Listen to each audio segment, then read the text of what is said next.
E não é que finalmente o pessoal da Vaza Jato recebeu sua contrapartida, sua recompensa, pessoal? Mas é de recompensa, contrapartida, por quê?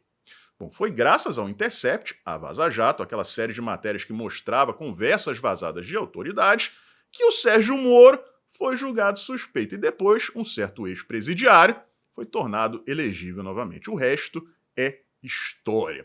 E o Leandro Demore, que é o sócio que permanece, né, já que o Glenn Greenwald pulou do barco, adora falar em liberdade, né, mas não tem coragem de botar para jogo o que aconteceu nos bastidores. Mas enfim, isso é uma outra história. O Demore, que permanece, recebeu uma mamata, pessoal, que vocês não acreditam. Um empreguinho daqueles que você trabalha uma vez por semana e ganha uma nota preta, bem na nossa cara. É uma várzea total. Ninguém tem vergonha. Um absurdo. O Brasil do PT realmente voltou e eu vou trazer todos os detalhes para vocês, principalmente dessa sequência de fatos. Esse é o nosso tema principal de hoje, mas antes, temos vários subtemas que eu vou tratar aqui rapidamente, tá? Primeiro é o seguinte, pessoal, incêndios no Pantanal. Tem vídeos aí circulando na internet que mostram estradas cercadas dos dois lados por chamas. Ninguém fala nada do Lula. A culpa é do El Ninho, né? Agora, para quem não tem memória curta, na época do Bolsonaro, em que os incêndios foram em números muito menores, com muito menos intensidade, o Greenpeace veio bater no Brasil e ergueu uma estátua no Pantanal. É o Bolsonaro. Olha só, o Pantanal tá pegando fogo aqui, a culpa é do Bolsonaro. Agora, que o presidente é o Dilma, né? Tem muito mais fogo, eles não fazem nada, fingem que não está acontecendo nada. A Amazônia, então, eu não digo nem que é notícia velha, né? Porque continua sendo notícia. É fogo para todo lado. Pelo menos uma vez por semana, Manaus tem um ar irrespirável. Você não consegue enxergar o palmo na frente do teu nariz, né? Mas também não tem Mark Ruffalo, né, o incrível Hulk, não tem o Leonardo DiCaprio, não tem a Greta, não tem o Macron. Ninguém fala mais nada. Se fosse o Bolsonaro, vocês já sabem. Mas no governo Lula, no governo do amor, é o El Ninho, tá? Marina Silva continua escondidinha, sem falar nada. Vamos falar aqui rapidinho também a respeito daquele conflito lá do Oriente Médio, pessoal, porque foi divulgada uma pesquisa realizada lá na Palestina. Isso serve para desfazer, né, essa narrativa de que existe tanta diferença assim entre o Hamas e o povo palestino. A coisa tem muito mais capilaridade, a coisa é muito mais ligada, conectada do que a esquerda tenta deixar transparecer, tá? Das pessoas entrevistadas, apenas 12,7% são contra o que o Hamas faz. É isso mesmo. 12,7% apenas. Tá? Então, aí vocês percebem que, né, não são tão diferentes assim. Né? Abrindo um parênteses aqui, o Hassan Rabin, aquele rapaz ali que foi repatriado, né? Se a gente vivesse em um país sério, a situação dele não seria essa, porque ele tinha recebido nacionalidade brasileira e ele não poderia ter deixado o país. Deixou o país e agora voltou, foi repatriado, né? E continua tudo na mesma, né? Não só vai receber segurança particular por estar sendo supostamente ameaçado, como eu trouxe aqui para vocês, como também vai processar um monte de gente. É isso mesmo, xenofobia. Não pode criticar o cara. Vejam só, né? É a caceta lambendo o cachorro. Que coisa bizarra. A respeito também dessa questão de Israel, nós temos um mapa, e vocês veem ali em azul são os países que apoiam Israel e em vermelho os países que são contra. O Brasil, pela primeira vez, desde sempre, neste caso em específico, em se tratando de Israel, está em vermelho. E também desde o fim da Segunda Guerra, é a primeiríssima vez que o Brasil abre mão de sua neutralidade histórica. Sempre bom lembrar que o Brasil só entrou na Segunda Guerra Mundial por conta de um evento específico. Tá? Não fosse isso, o Brasil não teria entrado. Então, tá aí. Esse é o governo da paz, esse é o governo do amor, que conseguiu destruir um posicionamento histórico do Brasil em menos de um ano, na contramão do mundo civilizado, né, do mundo livre. É isso. Parabéns aos envolvidos. Tá aí o resultado. Se nós tivéssemos hoje uma guerra mundial, o Brasil estaria ao lado do eixo do mal. Todas as ditaduras do mundo, todas, sem exceção, estão em vermelho. É isso mesmo. Tá? Vamos falar aqui também a respeito do STF, porque eles disseram que não tem nada demais, é polêmica e inútil essa questão do Flávio Dino ter recebido a dama do tráfico amazonense. Gente, nesse caso, não dá para reclamar de incoerência do STF, porque vejam só, ela é esposa de um presidiário, ela foi condenada, mas responde em liberdade, nem usa tornozeleira eletrônica, tá? E ela visitou o Ministério da Justiça. A gente está falando do STF, que faz parte do Judiciário, e não só mandou soltar um presidiário, como também, né, permitiu que ele fosse eleito presidente da República ao torná-lo elegível novamente. Então vejam só, se eles acham isso normal, você soltar um presidiário e permitir que ele se torne presidente da República, receber a esposa de um presidiário é café pequeno. Não é nada demais. Então, de incoerência, não dá pra gente reclamar nesse ponto, tá? Então, beleza. Muita coerência, STF, vocês estão, ó, de parabéns. E o último subtema, antes da gente entrar no nosso tema principal, vejam aí as prioridades das Forças Armadas nesse momento, da Justiça Militar, né? O presidente do STM, o brigadeiro Joseli, né? Vamos ler aí em tela inteira.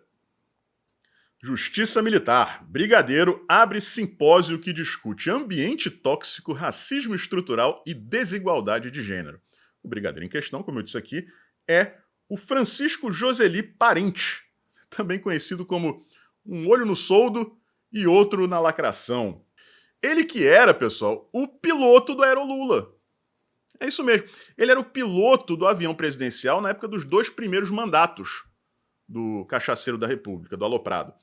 Aí a Dilma entrou e durante o primeiro mandato da Dilma ele foi indicado para o STM, apesar de ser um inepto. Você vê ele falando, é um cara que tem dificuldade de concatenar 2 ideias básicas, mas foi colocado lá, porque é isso que a esquerda faz, aparelha tudo, né, com gente que é fiel, né, e esse cara é fiel. Vocês devem se lembrar que o Bolsonaro disse, olha, se esse quarto aqui desse avião falasse, né, a respeito das coisas que aconteceram no governo de um certo cachaceiro, vocês ficariam chocados. E o piloto dessa época é o tal do Joseli, que hoje, vejam só, é presidente do STM e tem isso aí como prioridade. Né? E eu vou te falar, ainda tem gente que acredita que vem algo de bom das Forças Armadas. Acabou. Por quê? Porque eles permitiram que as Forças Armadas fossem transformadas nisso aí. Mesmo que muitos não concordem, eles não fizeram nada para impedir. Vergonha absoluta. Chegamos então ao nosso tema principal de hoje. Pessoal, vamos contextualizar aqui, tá? Intercept. Intercept Brasil, né? Intercept é um site internacional, a gente tem aqui o Intercept Brasil. Na época, quem comandava o Intercept eram o Leandro Demore e o Glenn Greenwald, tá? Que apesar de todos os defeitos, ele, como jornalista, né, colocando de lado a parte ideológica, né, ele é um dos maiores jornalistas do mundo. Infelizmente, usa na maior parte do tempo o talento dele para fazer a coisa errada. A gente lembra que ele entrevistou o Lula na cadeia, né, deu visibilidade a um presidiário. Né, e foi graças à Vaza Jato, que, diga-se de passagem, foi muito seletiva em seus vazamentos, né, nos vazamentos que foram divulgados, é que o Sérgio Moro foi considerado suspeito. A partir daí, vieram anulações, né, de julgamento, CEP errado, né? Teve a questão também da prisão em segunda instância, mas isso não tem relação direta com a Vaza Jato. No final das contas, o Lula foi tornado elegível novamente e foi colocado na presidência da República. Então, se você parar para pensar, a origem de tudo isso que está acontecendo aqui no Brasil é a Vaza Jato. Eles poderiam inventar alguma outra desculpa depois? Poderiam, pessoal. Né? A gente sabe que quando o sistema quer uma coisa, ele é impiedoso. Agora, o fato é que foi a Vaza Jato que foi utilizada para iniciar esse processo. Tá?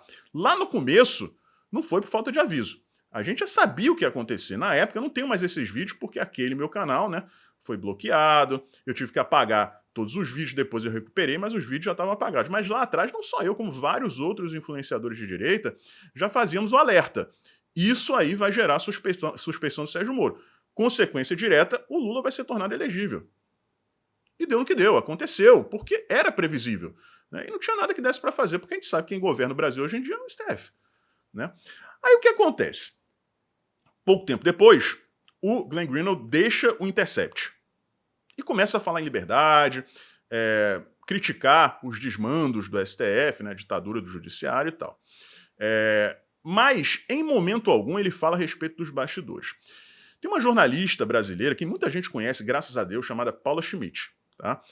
Eu recomendo que vocês deem uma busca no Google, Paula Schmidt Vaza Jato.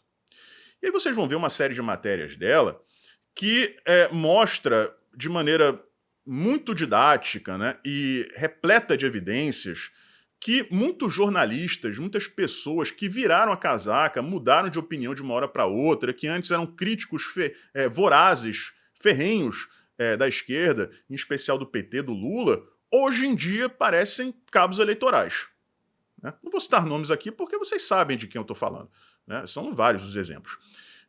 E existe essa suspeita de que as conversas da Vaza Jato, que não as que foram divulgadas, né? Seletivamente divulgadas, mas outras que foram captadas, né? E que estão até hoje em posse do Leandro Demore, foram utilizadas para chantagear essas pessoas. Olha só, a partir de agora, cala teu bico, a gente tem essa conversa tua aqui, e se você não falar o que eu mandar, a gente vai divulgar isso. Tá? Então procurem Paula Schmidt, Vaza Jato, no Google vai aparecer uma série de matérias do Poder 360, leiam com atenção porque vale a pena. Tá? E o Demore está lá até hoje. Né? Na prática foi ele que causou tudo isso aí. Né? É um militante de extrema esquerda perigosíssimo, tem postagens bastante agressivas nas redes sociais. Eu já fui citado no Intercept por conta de umas postagens de um cidadão que ficava dedurando um X9, né, de quem deletava vídeo no YouTube, como se deletar vídeo fosse assumir culpa de alguma coisa, né? Principalmente nesse mundo que a gente vive. E ele recebeu agora um empreguinho, pessoal, na EBC, né, a famosíssima TV Lula. É um programa semanal em que ele passa o tempo inteiro passando pano pro aloprado da República e ele recebe a bagatela de R$36 mil mensais por um programa semanal. R$36 mil para apresentar um programa semanal em uma TV com traço de audiência, passando pano pro corrupto da República. Aí ele vai lá, fica pé da vida porque foi divulgado isso aí, essa informação do salário dele. Ele diz, não, mas isso aqui é porque isso também inclui o meu transporte aqui, eu não moro em Brasília e gravo em Brasília, tem alimentação. Meu camarada, isso é uma escolha sua. Você não mora em Brasília porque você não quer. Se alguém me oferecesse um trabalho de R$36 mil, né, moralidade e ética à parte, né, porque os nossos parâmetros são muito diferentes, mas se fosse algo que se encaixasse no meu conceito de ética e moralidade, R$36 mil, eu me mudaria para Brasília amanhã. Amanhã. E quem tem que pagar minha alimentação sou eu, com o meu salário. Se eu escolhesse permanecer no Rio de Janeiro e ir para Brasília só para fazer esse trabalho, que, diga-se de passagem, no teu caso é uma molezinha, né, uma mangaba, eu pagaria minha passagem. Claro, é uma escolha minha morar no Rio de Janeiro e trabalhar em Brasília. Por que o Estado tem que bancar isso aí? Se você quer aproveitar teus R$36 mil, se muda para Brasília, aluga um apartamento e paga teu rango, né, meu camarada? Tua lasanha congelada aí, pelo amor de Deus. Essa é a mentalidade da esquerda. Então, galera, para resumir aqui, resumo da ópera, né? Temos o cara que captou as conversas vazadas, que as divulgou, conversas essas que levaram à suspeição de Sérgio Moro, que, por sua vez, teve como consequência a elegibilidade do ex-presidiário, que se tornou depois presidente da República e agora dá um emprego de 36 mil dilmos por mês para o seu herói. O Brasil voltou, meu pô, mas voltou com uma força que, olha só, vou te contar, parece uma tsunami de lama. Não tem condições de você aceitar um negócio desse, né? Não tem condições. É uma vergonha. TV que tem traço de audiência. Traço de audiência. 36 mil pratas para o cidadão trabalhar uma vez por semana e ainda reclamar de transporte e alimentação. Vejam só. E aí, o que vocês acham disso? Escreva ali nos comentários. E olha só, tá? Mexer com o Demore é mexer no vespeiro. Agora, a minha sorte é que eu tenho a consciência limpa, meu camarada. Minha consciência é muito limpa. Você nunca vai conseguir me transformar num esquerdista com ameaça com chantagem, porque eu não tenho telhado de vidro. Tá, seu Demore? Então, continua. Continua. Cada vez que um escândalo desse aparece, a gente tem mais certeza ainda de que a gente vai sim virar esse jogo novamente. Pessoas como você vão pra sarjeta, que é o lugar em que você pertence. Um forte abraço, a gente se vê por aí.